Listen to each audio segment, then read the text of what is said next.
नमस्कार, स्वागत आहे तुमचं प्रिया किचनमध्ये. आज आपण इडली स्टँड न वापरता इडली कशी बनवायची ते बघणार आहोत. त्याचसोबत आपण इडलीबरोबर खाण्यासाठी आंबट गोड तिखट चवीची चटकदार अशी चटणी कशी बनवायची तेही दाखवणार आहे. तर आपण लगेच रेसिपीला सुरुवात करूया. इडली बनवण्यासाठी मी इथे 1 वाटी रवा घेतलाय. तुम्ही घरातल्या कोणत्याही वाटीचं प्रमाण घेऊ शकता आणि रवा आहे तो जाड किंवा बारीक घेतला तरी चालेल. त्याच वाटीने मी इथे अर्धी वाटी पोहे घेतले. पोहे आपण कांदे पोह्याला जे वापरतो तेच, आणि 1 वाटी दही. त्याच वाटीने मी तर पाऊण वाटी पाणी घेतलंय. चवीनुसार मीठ घालून घ्यायचं आणि त्याची फाईन अशी पेस्ट आपल्याला करून घ्यायची आहे. हे बघा अशा प्रकारे. आता हे मिश्रण आहे ते आपण एका मिक्सिंग बाउलमध्ये काढून घेऊया आणि त्याची कन्सिस्टन्सी तुम्ही बघू शकता. आता आपण हाताने थोडंसं 1-2 मिनिटं मिक्स करायचं आहे, जेणेकरून आपलं पीठ आहे ते चांगलं भिजलं जाईल आणि आपली इडली आहे ती छान फ्लफी होईल.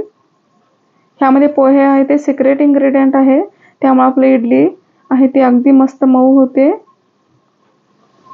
रवा आहे तो भिजण्यासाठी आपल्याला 10 ते 15 मिनिटं मिश्रण झाकून ठेवायचं आहे. तोपर्यंत आपण एक तडका तयार करून घेऊया. त्याच्यासाठी मी पॅनमध्ये 1-2 चमचे तेल गरम करून घेतलंय. तेल गरम झाले की आपण त्याच्यामध्ये जिरे मोहरी थोडंसं हिंग घालून घ्यायचं. 1 चमचा इथे मी उडीद डाळ घेतलेली आहे. तुमच्याकडे हरभऱ्याची डाळ असेल तर ती तुम्ही 1 चमचा वापरा, त्यामुळे टेस्ट अगदी मस्त येते. आता थोडंसं हलकं गरम झाल्यानंतर आपण त्याच्यामध्ये थोडेसे कढीपत्त्याची पानं घालून घ्यायची. त्यानंतर मीडियम साईजचा 1 कांदा आणि 1 मिरची घालून घ्यायची आहे. तुमच्याकडे गाजर, उकडलेले स्वीट कॉर्न असेल, शिमला मिरची असेल तर तेही तुम्ही वापरला तरी चालेल. आता चवीनुसार थोडंसं मीठ घालून घेऊया. मीठ आहे ते प्रमाणात घाला, कारण आपण मिश्रण बारीक करतानाही थोडंसं मीठ वापरलेलं होतं. आता कांदा आहे तो ट्रान्सपरंट होईपर्यंत आपल्याला थोडंसं परतून घ्यायचं आहे. त्यानंतर इथं तुम्ही बघू शकता 15 मिनिटानंतर आपला रवा आहे तो चांगला भिजलाय आणि थोडासा घटसरही झालेला आहे. पूर्ण तडका आहे तो आपण ह्या मिश्रणामध्ये घालून घेऊया. आणि तुमचं मिश्रण थोडंसं घट्ट झालं असेल तर 2 चमचे पाणी ॲड करून मिश्रण आहे ते व्यवस्थित करून घ्या. आणि जर तुमचं मिश्रण पातळ झालं असेल तर 2 चमचे रवा घालून ॲडजस्ट करा. आपल्याला इथे इडली बनवण्यासाठी जास्त घट्टही नाही किंवा जास्त पातळ मिश्रण नको आहे. चमच्यातून सहज पडेल इतपत आपल्याला हे मिश्रण आहे ते हवं आहे. तुम्ही बघू शकता अशा प्रकारे. जास्त पातळ केला तर ते चाळणीतून पसरेल, आपली इडली आहे ती चांगली तयार होणार नाही. आता इडली आहे ती चांगली फुगण्यासाठी मी इथे 1 पाव चमचा बेकिंग सोडा वापरला आहे.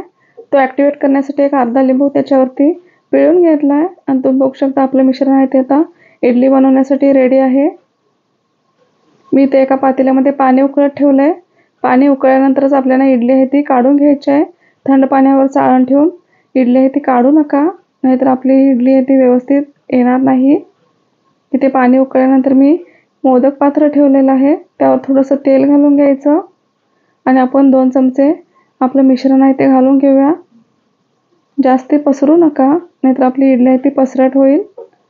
आता हाय फ्लेमवर आपल्याला 4 मिनिटं इडली आहे ती उकडून घ्यायची आहे.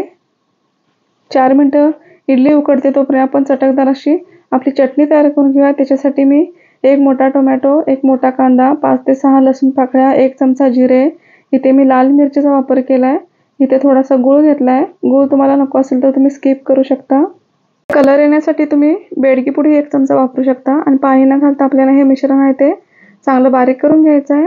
आता आपण त्या चटणीला फोडणी द्यायची आहे. त्याच्यासाठी मी 2 चमचे तेल गरम करून घेतलं आहे.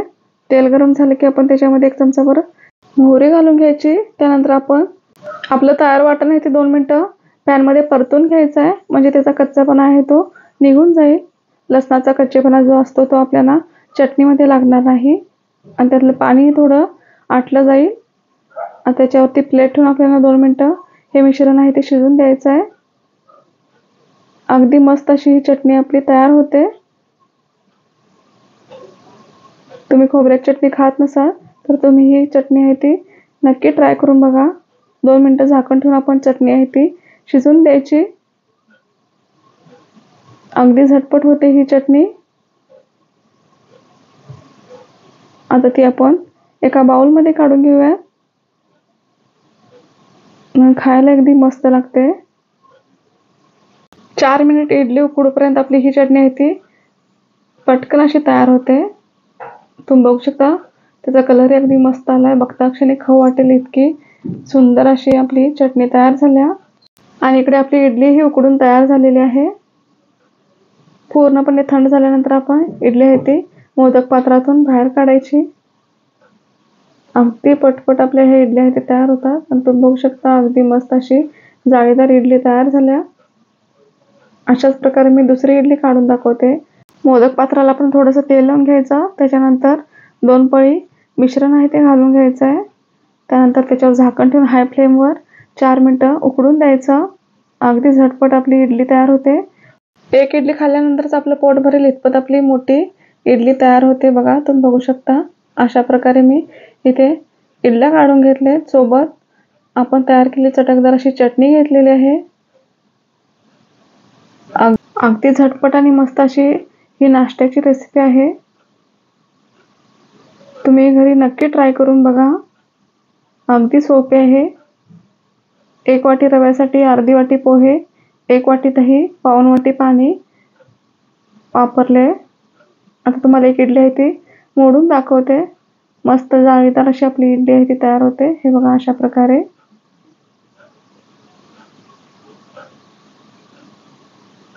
तर तुम्हाला ही रेसिपी आवडली असेल तर चॅनलला लाईक, शेअर आणि सबस्क्राईब करा व बाजूला दिलेली बेल आयकॉन प्रेस करा म्हणजे तुम्हाला माझ्या नवीन व्हिडिओचे अपडेट्स येत राहतील.